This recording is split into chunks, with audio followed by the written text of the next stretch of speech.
সন্তানকে রোজা রাখতে চায়, মাঝে মাঝে আম্মা জান কয় ওঠ সাহারি খেয়ে রোজা রাখো, বাবায় কয় খবরদার রোজা রাখাইবা না, চেহারা নষ্ট হয়ে যাবে। ও আব্বা জান, রোজা রাখলে তোমার সন্তানের চেহারা নষ্ট হয়ে যাবে। বলো তোমার সন্তান সারা রাত খাতা গায়ে দিয়া ল্যাপের ভিতরে মোবাইল চালাইয়া কবিরা গুনাহ করিয়া চেহারাটাকে কার্টুন বানাইছে, বলো তোমার সন্তানের চেহারা এখন কেমনে, কোন মেডিসিন দিয়া ভালো করবা? তুমি হাজি হইল তোমার হজ আল্লাহর কাছে কবুল হবে কিনা জানা নেই, তুমি কোটি বছর নেকামল করিয়াও সন্তানের কারণে জাহান্নামে যেতে হবে, লিখে রাখো। দলিল নিবা? সূরা আহজাব ৬৭ নম্বর আয়াত। কিয়ামতের ময়দানে আল্লাহ বলবেন, এই সন্তান নামাজ পড়েছো, পড়ি নাই, রোজা রেখেছো, রাখি নাই কেন? রব্বানা ইন্না আতা'না সাদাতানা ওয়া কুবারানা ফাআদাল্লুনাস সাবিলা। আমি বেনামাজি হই নাই, আমার মা বাবা বেনামাজি বানাইছে। আমি বেরোজাদার হই নাই, আমার মা বাবা বেরোজাদার বানাইছে। রোজা রাখতে চাইছি, বাবায় বাধা দিয়েছে। আমার মা বাবায় কোনোদিন নামাজের দাওয়াত দেয় নাই, দাড়ি রাখার গুরুত্ব বুঝায় নাই, বরং আমার আব্বা আম্মা হাতে ধরে ধরে গ্রামীণ ব্যাংক থেকে খুব হারাম পায়খানা কেমনে খাবো সেই রাস্তা শিখাইছি। আল্লাহ কয়, তুই বিবেক দিছি, বিবেক দিয়ে সঠিক পথে চললি না কেন, তোর আজ বিচার হবে। কিসের বিচার? বলে ইন্নাস সামআ ওয়াল বাসারা ওয়াল ফুআদ কুল্লু উলাইকা কানা আনহু মাসউলা। বিবেকের বিচার হবে। সন্তান কয়, বিচার শুনে আমার করবেন কেন? যদি করে নই তা আমার একটা দাবি, রব্বানা আতিহিম যিফাইনি মিনাল আযাব ওয়াল আনহুম লা'নান কাবীরা। আমারে ফিডা যদি একটা দাও, ডবল ফিডা মা বাপরে দিতে হবে। কোরআনের আয়াত। এজন্য আল্লাহ বলেন, ইয়া আইয়ুহাল্লাযীনা আমানু কু আনফুসাকুম ওয়া আহলিকুম নারা ওয়াকুদুহান নাসু ওয়াল হিজারা আলাইহা মালাইকাতুন গিলাযুন শিদাদুন লা ইয়াসুনাল্লাহা মা আমারাহুম ওয়া ইয়াফআলুনা মা ইউমারুন।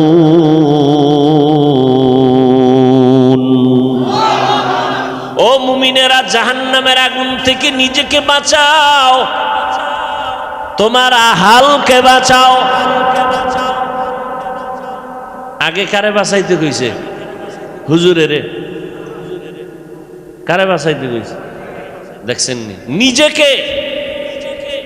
আগে জাহান্নাম থেকে নিজেকে বাঁচাও, তারপরে হুজুর না আহাল? জাহান্নাম থেকে নিজেকে বাঁচাও, তারপরে আহালকে বাঁচাও। আমি বক্তার জন্য আহাল হলো উম্মত, আলেমদের জন্য আহাল উম্মত।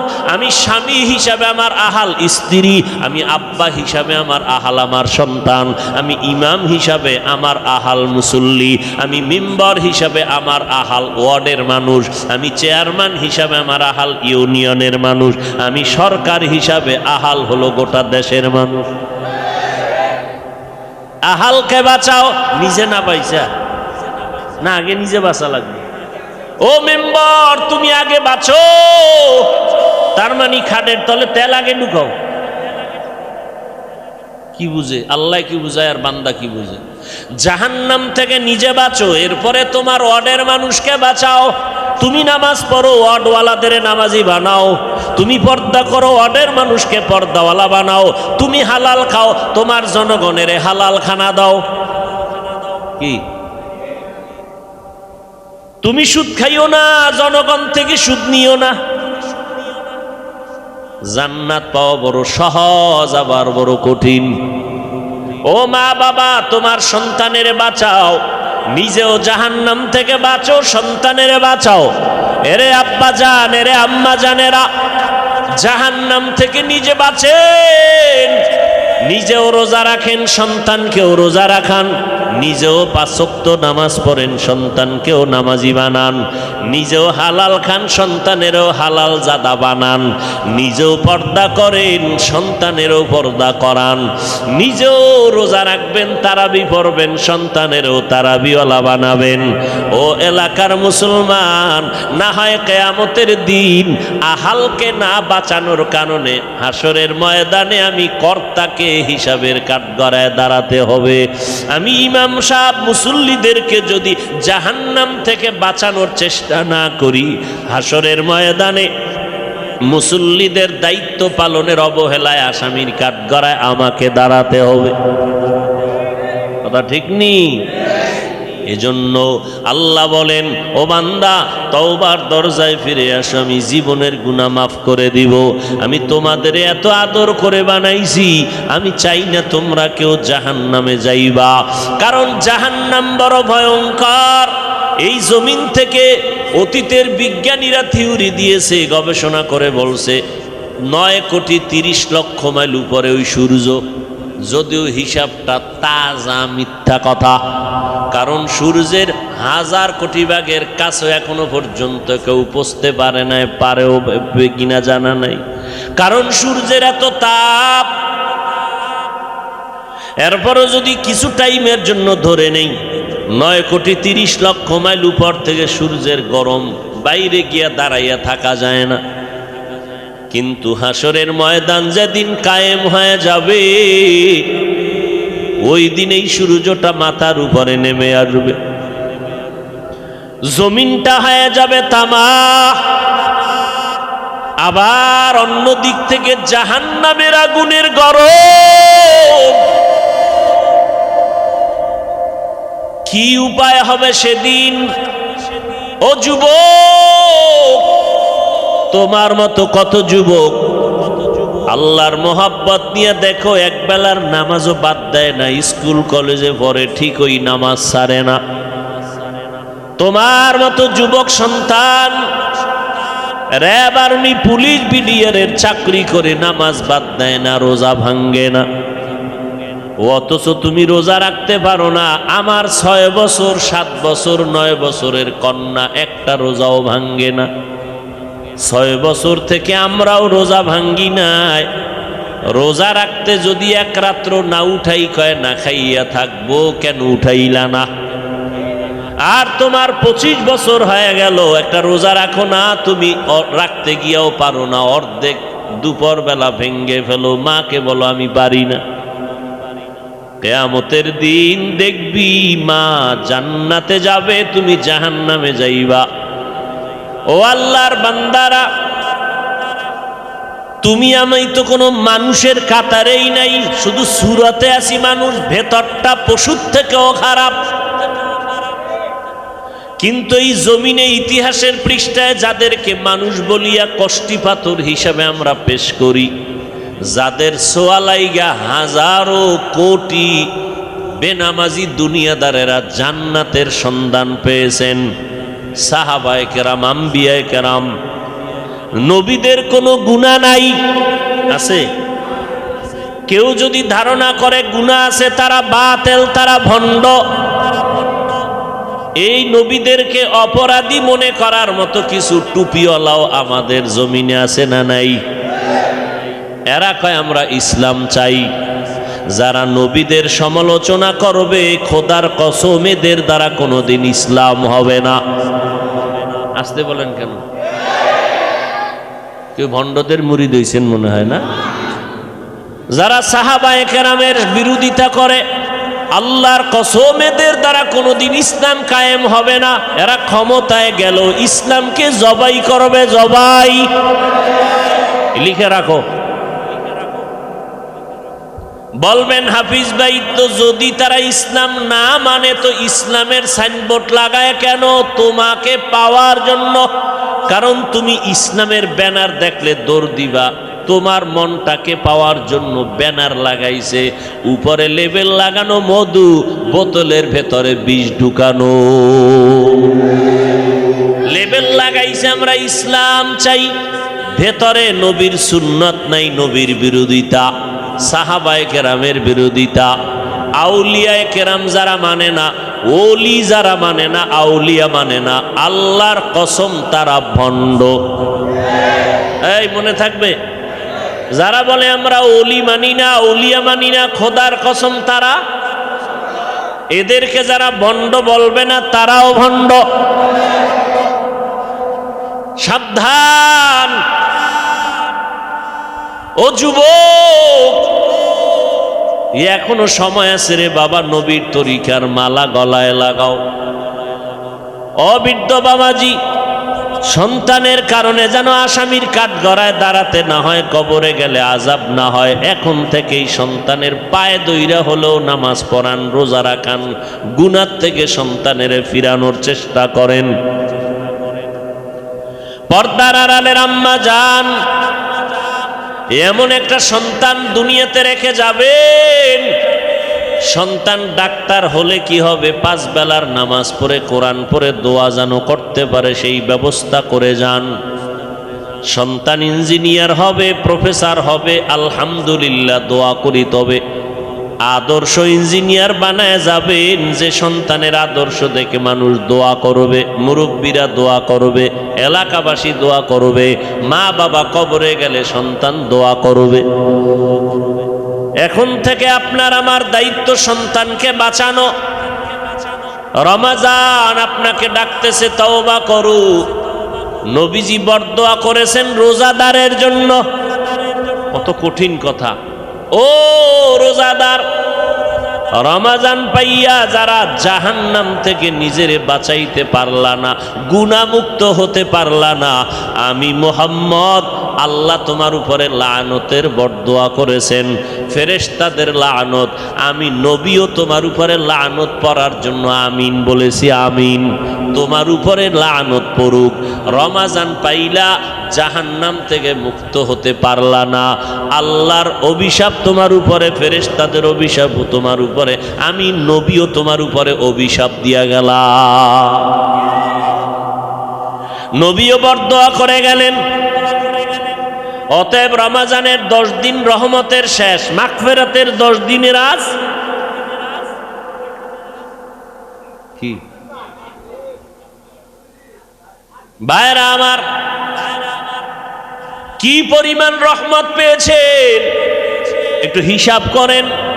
কি পরিমাণ মাগফিরাত অর্জন করলেন কিছু হিসাব করেন। সামনে 2 দিন পরে ইতিকাফ শুরু হয়ে যাবে।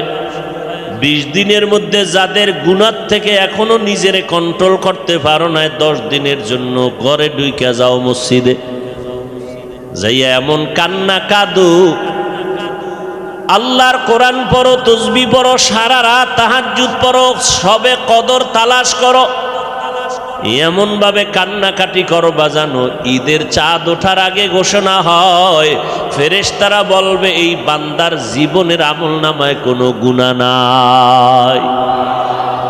তোমারে আল্লাহ এমন পবিত্র করবে যে তোমার বরকতে পুরা এলাকাবাসীরও মাফ করবে। এই জন্যই তো ইতিকাফ। সবাই ইতিকাফে বসবা, পারলে কয় পারি না, কয় তোমাদের পক্ষ থেকে 1 জন 2 জন 4 জনের বসায় দাও। তোমরা যেহেতু ব্যস্ত, তোমাদের এই লোক মসজিদে গিয়া কোরআন খতম করবে, তাহাজ্জুদ পড়বে, কান্না করবে, দোয়া করবে, কিন্তু কপাল এত খারাপ, ইতিকাফে বরা বসাবার কোনো ভালো মানুষ নেই। যারা বয়ারা কোরআন পড়তে পারে না, যারা ইতিকাফে বসতেছো চায় না, সাইফা দৌড়ের পরে 10 জনে রয়ে গেছে মসজিদে, ঘরে ঘুমাবি, ওখানে ঘুমা। কি সন্তান, মা বাপ, সন্তানেরা কয় বুড়া মানুষ ঘরের মধ্যে সারাদিন চিল্লা পাল্লা করে, আর মসজিদে থাক 10টা দিন ভালো, নিয়ে যাও বাবা, যাও খানা দানা পৌঁছাই দিব, 6 বেলা খানা পৌঁছাম, কোনো টেনশন নাই, খালি খাবা আর ঘুমাবা, আর বাথরুম তো পাশে আছে। হ্যাঁ ঘুমাইতেছে, কির তাহাজ্জুদ, কির কোরআন, আউযুবিল্লাহ পারে না, কিসের কোরআন খতম করবে? আপনারা হাসেন, কি জিদ না লাগে শরীরের ভিতরে যে আল্লাহর ইবাদতের সাথে এই রকম গাদ্দারি। তা ইতিকাফে বসার মানুষ নাই, ধৈর্য মইরা শেষ পর্যন্ত কি করে, বসবেই না। একজনের ভাইছে আরে 2-3 হাজার টাকা দিলে বইব। ঠিক আছে টাকা দিব তারপর ব। এই হলো এতেকাফ। এ কির কদর তালাশ করবে, কিসের কদর তালাশ করবে? অথচ এতেকাফে তো বসবে ওই বান্দা যে 5 খতম কোরআন পড়ার মতো যোগ্যতা আছে, সারা রাত তাহাজ্জুদ পড়তে পারে, নফল ইবাদত পড়তে পারে, কোরআন তেলাওয়াত করতে পারে। এই রকম বান্দা তো এতেকাফে বসবে। আম্মা জানেরা ঘরের নির্জন জায়গায় এতেকাফে বসবেন। 10টা দিন আল্লাহর সাথে সম্পর্ক গভীর করবেন, কোরআন খতম করবেন, যত পারেন কোরআন পড়বেন, সন্তানের জন্য তাহাজ্জুদ করে দোয়া করবেন। ও আল্লাহ, সন্তানের চেষ্টা করিয়াও লাইনে রাখতে পারি না, তুমি সন্তানকে বাধ্য বানাও, নামাজি বানাও, রোজাদার বানাও, লেখাপড়ায় কামিয়াবি দান করো। আমার সন্তানের আচরণে কেউ যেন কষ্ট না পায়, আদর্শ সন্তান বানায় দাও, পরীক্ষায় কামিয়াবি দান করো। মা বাবার দোয়া করতে দেরি, কবুল হইতে দেরি না। এক তো রমজান মাস, আবার রাতের গভীর তাহাজ্জুদের সময়, 1000 মাসের ইবাদতের থেকেও বেশি সওয়াব। অতএব আল্লাহর মোহাব্বত অন্তরে জমা করো।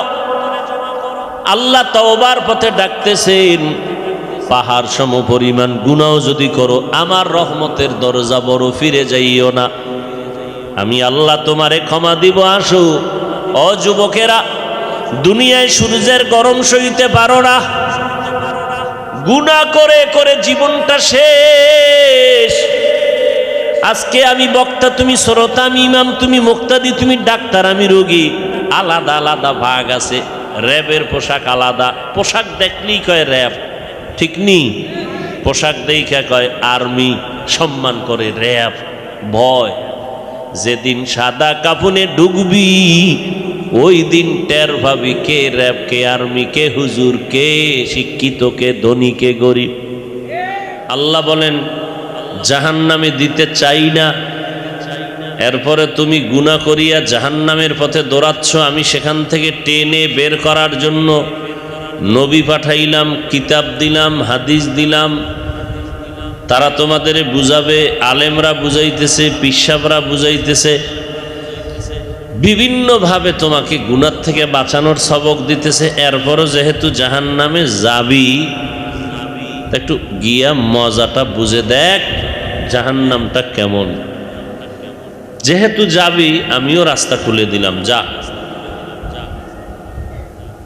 13টা বছর আবু জাহাল নবীকে দেখলো, বয়ান শুনলো, এরপরও কালেমা পড়ছে।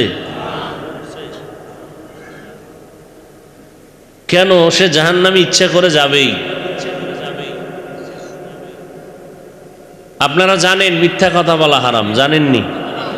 এরপরও বলেননি। দাড়ি কাটা ছাটা হালাল না হারাম? এরপরও দাড়ি কাটেননি। কাটনেওয়ালা নাই? পর্দা করা ফরজ, পর্দা করা কি? এরপরও বেপর্দাওয়ালা মানুষ আছে না নাই? জানার পরে আকাম কেন করে?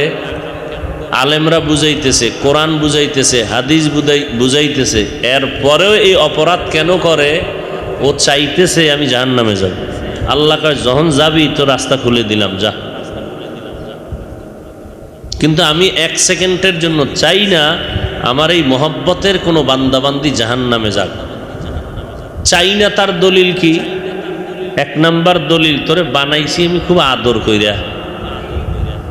দ্বিতীয় দলিল, আমি আল্লাহ এই আয়াতের দ্বারা তোদেরকে তওবার দিকে ডাকতেছি, ফিরে আয়। মানুষ কোটি কোটি গুনাহ এক রাতে করে নাই, একদিনে করে নাই।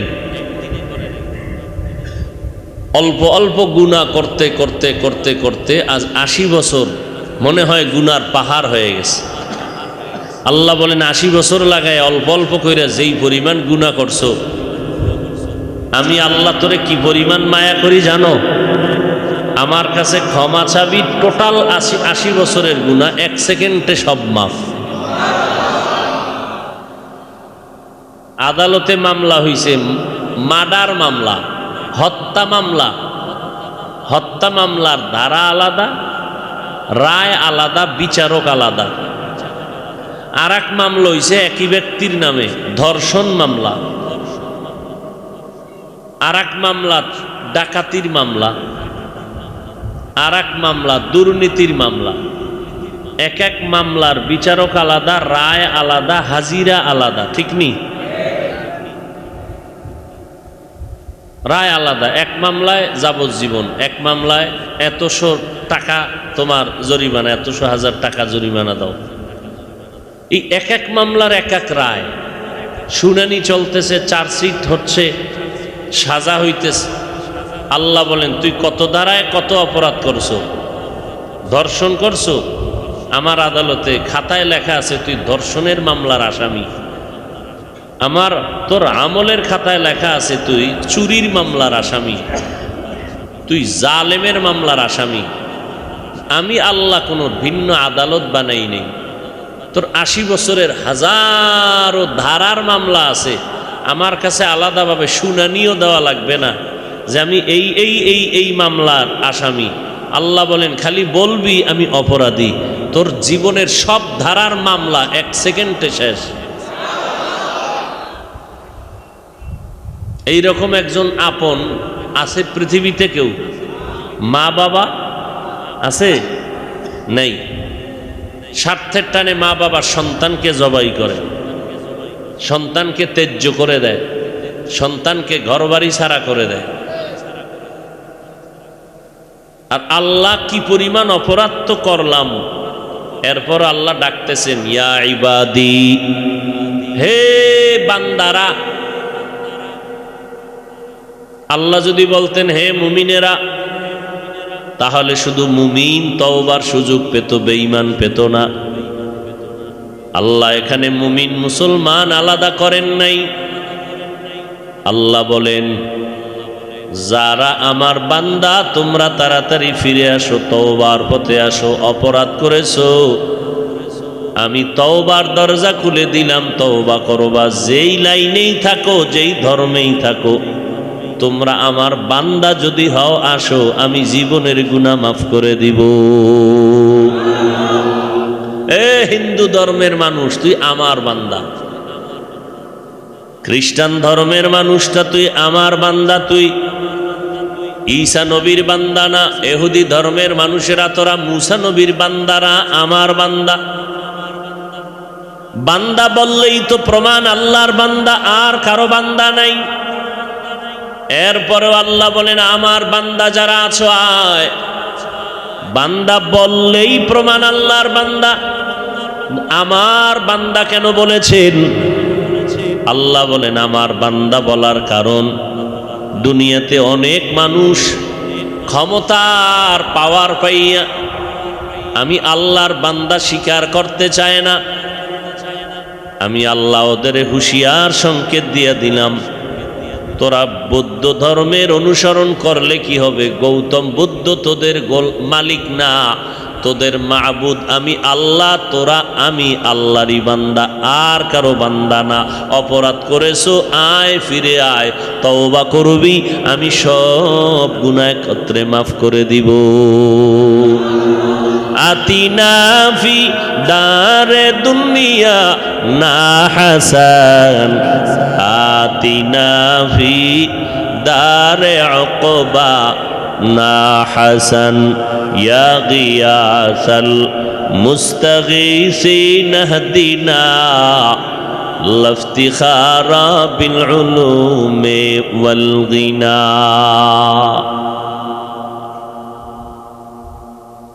তওবার পথে আল্লাহ ডাকতে গিয়ে বললেন বান্দা, মুমিন বুঝি না, মুসলমান বুঝি না, হিন্দু বুঝি না, খ্রিস্টান বুঝি না, সব আমার বান্দা। আমার কাছেই ফিরে আসো, ক্ষমা করে দিব। আমার বান্দা বলার আর এক কারণ, আসমান আমি আল্লাহ বানাইছি, জমিন আমি বানাইলাম, পাহাড় আমি বানাইলাম, সূর্য আমি বানিয়েছি, সব আমার, গোটা মাখলুকাত আমার। কিন্তু আমি একবারও বলি নাই আমার সূর্য, আমি চন্দ্রকে একবারও বলি নাই আমার চন্দ্র, আমি পাহাড়কে একবারও বলি নাই আমার পাহাড়।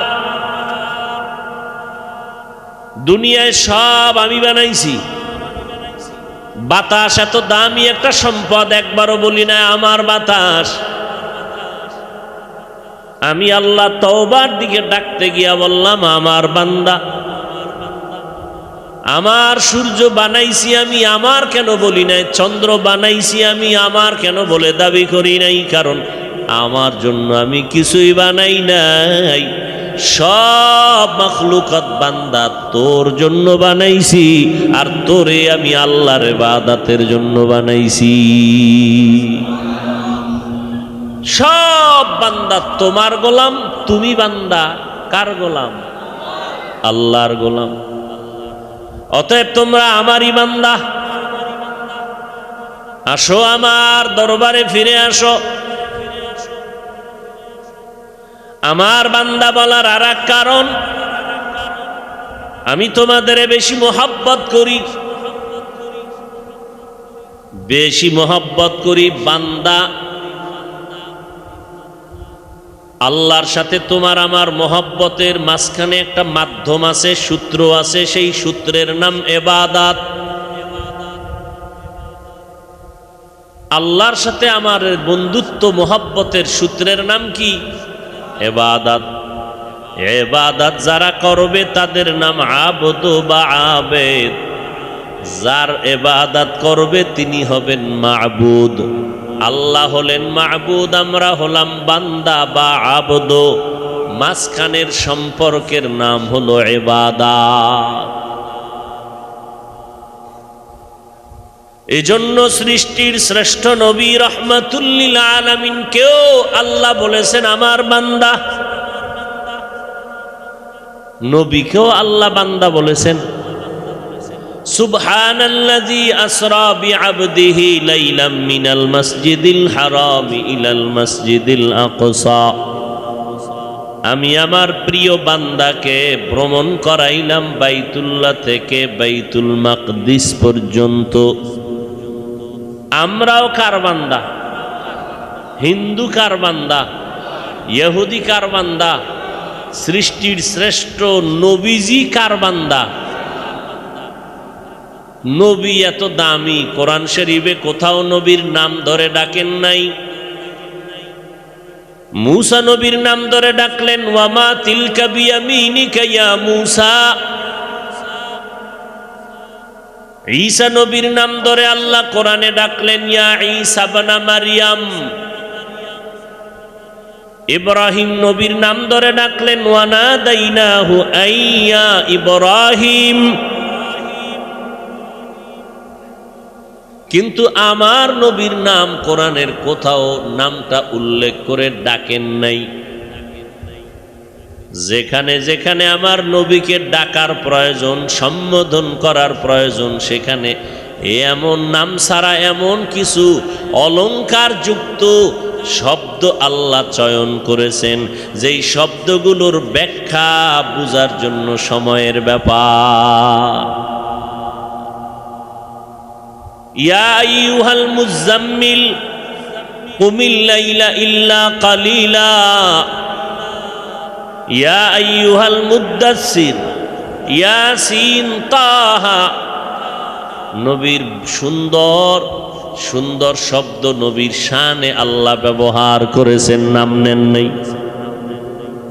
নবীর নামের সম্বোধনের ক্ষেত্রে সৃষ্টির শ্রেষ্ঠ শব্দ আল্লাহ ব্যবহার করেছেন রাহমাতুল লিল আলামিন, খাতামুন নবিয়্যিন, ইমামুল মুরসালিন, বাশীরা ওয়া নাযীরা। নবীকে কাউসার ওয়ালা বলে ডাকছেন, ইন্না আ'তাইনাকাল কাউসার। কিন্তু মেরাজের ঘটনা বলতে গিয়ে আমার নবীরে বললেন আমার বান্দা।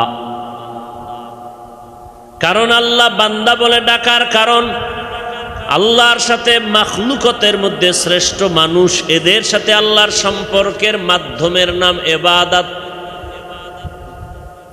যারা ইবাদত করে তারা বান্দা, যার ইবাদত করে তিনি মাবুদ। সারা দুনিয়াতে কিয়ামত পর্যন্ত আদম নবী থেকে যত ইবাদত করনেওয়ালা ছিল, আছে, থাকবে, আমার নবীজির মতো ইবাদত করনেওয়ালা কেউ নাই। এজন্য আমার নবী শ্রেষ্ঠ বান্দা। আর বান্দা বলতে গেলে বুঝতে হবে সে নূরের। বান্দা কি নূরের? ফেরেশতা কি আল্লাহর বান্দা? বলেন না। জিনেরা আল্লাহর বান্দা? বান্দা বলতে কি বলেন? মাটির সৃষ্টি মানুষ। মনে থাকবে? বান্দা বলতে কি নূরের সৃষ্টি? বান্দা বলতে আগুনের সৃষ্টি? কিসের সৃষ্টি? তাহলে আল্লাহ নবীরে বান্দা বলছেননি? কথা বলেন না কেন? এত জিদ কেন শরীরের মধ্যে? দাড়ি নেই, টুপি নেই, সুদের টাকায় ব্যবসা করেন, নবী বান্দা না নূর এ নিয়ে কিলাকিলি করেন। সুবহানাল্লাযী আসরা বিআবদিহি, নবীকে আল্লাহ বলেন আমি আমার বান্দাকে সফর করাইছি মক্কা থেকে বাইতুল মাকদিস, সেখান থেকে সপ্তম আসমান, লৌহ কলম, আরশ কুরসি। বান্দা বলতে নূরের সৃষ্টি, বান্দা মানে আগুনের সৃষ্টি। তো কিলাকিলি করেন কেন? 24 ঘন্টা নবীর সুন্নত মানবেন, এইটা হলো আপনার করণীয়। কিসের সৃষ্টি নিয়ে কিলাকিলি? আপনার এটা কোনো কাজ? এটা তো একটা আকাম, এটা তো কোনো কাম না। শয়তানে যারে ধরে কাম থুইয়া আকাম করে, কাম থুইয়া আকাম করে। দাড়ি লম্বা করো, এই কাম নাই, আকামের দোকানদারি লয়ে বয়রিস। এটা কাম। মদিনার লাইনে চুলগুলো চারো মাথার চারো পাশ পুরা চুল এক সাইজে রাখবা, সামনের থেকে ভাল্লুক, পিছন থেকে উল্লুক। কারণ কি? বানরের বাচ্চা হয়ে গেছো? বেঈমানের স্লোগান শুনে যে আমাকে বানর ছিল পূর্ব, বানর থেকে আমরা হয়েছি। বানর থেকে হয়েছি। বানরের দাম বেশি না মানুষের দাম বেশি? তো বানরের সাথে আমাকে তুলনা দিয়ে সম্মান বাড়াইলো না কমাইলো? এরপর ওই কমানোর স্লোগানে এত চেঁচামেচি কেন করে? বানরের চরিত্র বানর থেকে যদি আসে এটা বুঝানো যায়, তাহলে বোঝা গেল মানুষ আল্লাহ বানায় নাই। তা আল্লাহ যেহেতু বানায় নাই, তা আল্লাহর বিধান মানার দরকার নেই। বানরের মতো রাস্তাঘাটে চলো, যৌবনের প্র্যাকটিস করো, বানরের মতো উলঙ্গ থাকো, বানরের মতো ওই স্বভাব চরিত্র নিয়ে চলো। আল্লাহ হেদায়াত দান করুন। আমরা মানুষ মতো দামি পৃথিবীতে আর কোনো প্রাণী নেই। 5 ওয়াক্ত নামাজ পড়বেন, এটা কাম। সময় নাই, তারাবি ঠিক মতো পড়তে পারে না, সময় নাই। ঘুমায় কয়টায়? কয় 1টায়। তো মাঝখানে কি করছো? আকাম। কহা চার দোকানে বইয়া মোটামুটি 13টা বিড়ি টানা হয়ে গেছে। 20 রাকাত তারাবি পড়ার টাইম নাই, বিড়ি টানার টাইম আছে। চায়ের দোকানে বসে আড্ডা দিয়া রাত্র 1টা পর্যন্ত সে টাইম আছে। ভোর রাত্রে 1.5 পেট খাওয়ার টাইম আছে, 2 রাকাত তাহাজ্জুদ পড়ার টাইম নেই।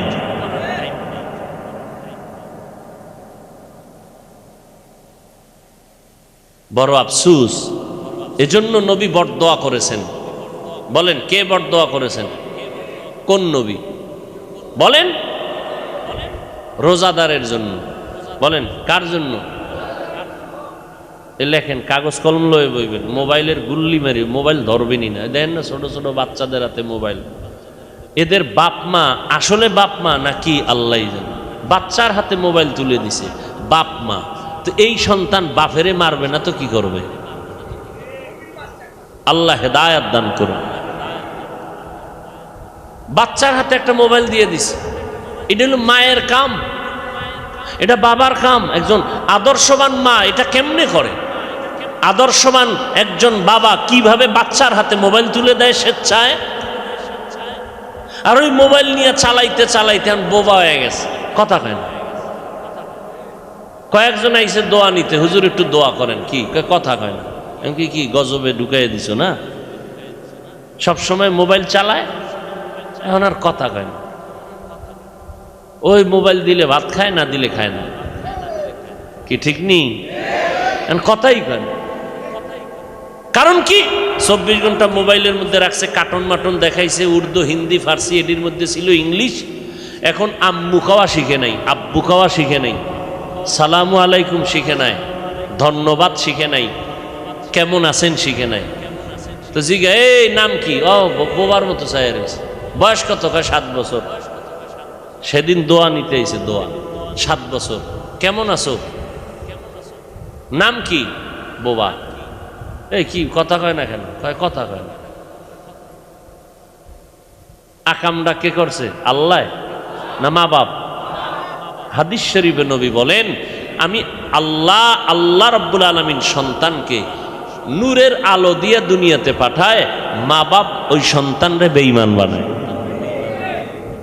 قال النبي صلى الله عليه وآله وسلم ما من مولود إلا يولد على الفطرة فأبواه يهودانه أو ينصرانه أو يمجسانه إلى آخر الحديث أو كما قال النبي عليه الصلاة والسلام। পয়গম্বর বলেন, এই উম্মতের দল, মা বাবার সন্তানগুলো যখন দুনিয়াতে আসে, আল্লাহ তাআলা প্রত্যেকের কলবের মধ্যে নূর দান করেন, আলো দিয়ে পাঠান। কেমন আলো? যে আলো দ্বারা ও বুঝতে পারে কোনটা ভালো কোনটা খারাপ। কিন্তু মা বাবা সন্তানকে বালেগ হওয়ার পর অগ্নি পূজারী বানায়, মূর্তি পূজারী বানায়, গায়রুল্লাহর গোলাম বানায়।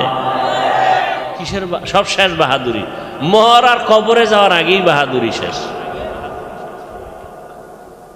সাদা কাফনের কারো কাপড় বড় হবে না, ছোট হবে না। ধনী মানুষের টাকা আছে বিদায় কাফন একটা বাড়ায় দিবে, গরিবের টাকা নাই বিদায় কাফন একটা কম। মন্ত্রী হও, এমপি হও, তোমার যেমন 3টা সাদা কাফন, রিকশার ড্রাইভারেরও 3টা সাদা কাফন। ও আল্লাহর বান্দারা, কাজের মহিলার যেই 5টা কাফন, ওই ঘরের কর্তা নারী মারা গেল, তার 5 কাফন সাদা। উপর দিয়া লেখা নাই কে ধনী কে গরিব, কে হুজুর না, কে আলেম কে মূর্খ। অন্ধকার কবরে নিয়ে বলবে, সব এক সাইজে জানাজা পড়ে মাটি চাপা দিয়া চলে যাও। ধনী মানুষ আমেরিকায় কথা বলো, ভিডিও লাইভে কথা বলো, দেখে দেখে কি অবস্থায় আছে, কিন্তু বাড়ির দরজায় কবর। মা বাবা কোন হালাতে আছে, বছর বছর চলে গেল, একদিনও খবর নিতে পারলা না। টেলিফোনেরও কোনো ব্যবস্থা নাই। ওই অন্ধকার কবরে মাটি চাপা দিয়া সব বিদায়। সবার কবরে 2 ফেরেশতা আসবে, কি হুজুর কি ধনী কি শিক্ষিত কি মূর্খ। সবার বেলায় প্রশ্ন 3টা। রবের পরিচয় দাও, ধর্মের পরিচয় দাও, রহমাতুল লিল আলামিনের পরিচয় দাও। 3টা প্রশ্ন পিসাবেকেরও করবে, মুরিদেরও করবে, হুজুরেরও করবে, ইমামরেও করবে, ধনীরেও করবে। আলাদা কোনো প্রশ্ন নাই। কয় টাকার মালিক জানার দরকার নাই তোমার, সে মাস্তানি কবরে চলবে না। তুমি কয় টাকার মালিক, তুমি কত শিক্ষিত দরকার নাই। ধনী হও গরিব হও, 3টা প্রশ্নের জবাব দাও, জান্নাত হয়ে যাবে কবর। যারা দিতে পারবে, নবী বলেন, হুফরাত রাউযাতুম মির রিয়াজিল জান্নাহ। 3.5 হাত কবরটা বড় একটা ঘর বানাবে, জান্নাতের সাথে একটা রাস্তা হবে, কবরের মধ্যে জান্নাতের বিছানা দেওয়া হবে। আল্লাহর অর্ডার করবে, ঘুমাইব কিয়ামত পর্যন্ত, কেউ ডিস্টার্ব করবা না। আর যারা জবাব দিতে পারবে না, প্রশ্ন সবার বেলায় 3টা। দুনিয়াতে ছাত্র ছাত্রীরা পরীক্ষা দেয়, প্রশ্নপত্র ফাঁস হইলেই জরিমানা। তাহলে পরীক্ষার মান আর থাকে না, প্রশ্নপত্র ফাঁস হয়ে গেছে। কিন্তু দেখো, কবরওয়ালাদের প্রশ্নপত্র আল্লাহ ফাঁস করে দিলেন। ও দুনিয়াওয়ালারা, সবার প্রশ্ন কিন্তু তিনটা সমান ফাঁস করে দিলাম। এরপরেও যদি পাশ করতে না পারো, কি ভিডাটা যে খাবি? প্রশ্নের জবাব দিতে পারবে কি? আমি হুজুর গ্যারান্টি নাই, কারণ আমি কালেমা পড়তে পড়তে মরণের বিছনায় পড়তে পারবো কিনা গ্যারান্টি নাই। নবীজির সাহাবী ইন্তেকালের সময় পাশে বসে সবাই কালেমা পড়ে, তার জবানে কালেমাই আসে না। এই মুহূর্তে মারা গেলে উপায় কি? জানতে পারলো তার মা বেঁচে আসেনি, বলে হ্যাঁ, নবী বললে তার মায়ের ডাক তাড়াতাড়ি, ও মা, তোমার সন্তানের জবানে কালেমা জারি হয় না, তাড়াতাড়ি দোয়া করে দাও। সন্তানের মা বলে আমার মনে কষ্ট, বলে মাফ করে দাও। মা নবীর মোহাব্বতে মাফ করে দেওয়া মাত্র জবানে কালেমা জারি হয়ে গেল। এই আমি হুজুর এই জন্য পারবো? আরে মিয়া, আমি হুজুর যদি পারি তা তুমি আনন্দে নাচবো, তো যারা পারবেন গ্যারান্টি পেয়ে গেছেন জান্নাতের, এরাও তো মৃত্যু পর্যন্ত শুধু কান্নার উপরে ছিলেন। রমাজান চলে গেল, ঈদের দিন হযরত ওমর দরজা আটকায় কাঁদেন। আবু হুরায়রা রাদিয়াল্লাহু তাআলা আনহু বলেন, খলিফাতুল মুসলিমিন আনন্দের ঈদের দিন কাঁদেন কেন? বলে আমার অন্তরে কোনো আনন্দ নাই, পেরেশানি। কয় কি? রমাজানে রোজা রাখলাম, কবুল হলো কিনা চিন্তা, তারাবি পড়লাম, কবুল হলো কিনা পেরেশান। আমার আল্লাহ জান্নাতের টিকিট দিয়েছেন, আমার আল্লাহ যদি আবার কোনো কারণে বেজার হয় টিকিট ক্যান্সেল হয়ে যাবে, এই ভয়ে আমি কান্না করি। ওমরের মতো বান্দা যদি জান্নাতের টিকিট পায়া কান্না করেন, আবু বকর যদি কান্না করেন, আপনার আমার কি পরিমাণ কান্না করা প্রয়োজন? কপাল বড় খারাপ। চোখ দুইটা বন্ধ করে যদি আমল নামার দিয়ে তাকাই, মনে হয় আমার মতো গুনাহগার এই প্যান্ডেলের মধ্যে আর কেউ নাই, আমার মতো জাহান্নামের আসামি কেউ নাই। কিন্তু কপাল এতটাই যে খারাপ, চোখে পানিও নাই। কত বান্দা মোনাজাতে কান্না করে, আমার চোখে পানি আসে না, গুনার কারণে দিলটা পাথর হয়ে গেল। জান্নাতের টিকিট পাইয়া নবীর সাহাবী আবু বকর যদি কান্না করতে পারেন, আপনার আমার কি পরিমাণ কান্না প্রয়োজন? আল্লাহ বলেন এজন্য বেশি করে কান্না করো। নবী বলেন এক ফোঁটা চোখের পানি যদি গুনার কথা স্মরণ করে ছেড়ে দাও, তোমার চোখের পানির বরকতে আল্লাহ তোমার জীবনের জন্য জাহান্নামকে হারাম করে দিবেন, জান্নাতকে ওয়াজিব করে দিবেন। অতএব নবী বলেন যদি কান্না কারো না আসে, কান্নার বাহানা করো, তাতেও সওয়াব। ইবকু ইবকু ফা ইল্লাম তাবকু ফাতাবাকু, বেশি করে কান্না করো, যদি কান্না না আসে কান্নার বাহানা করো।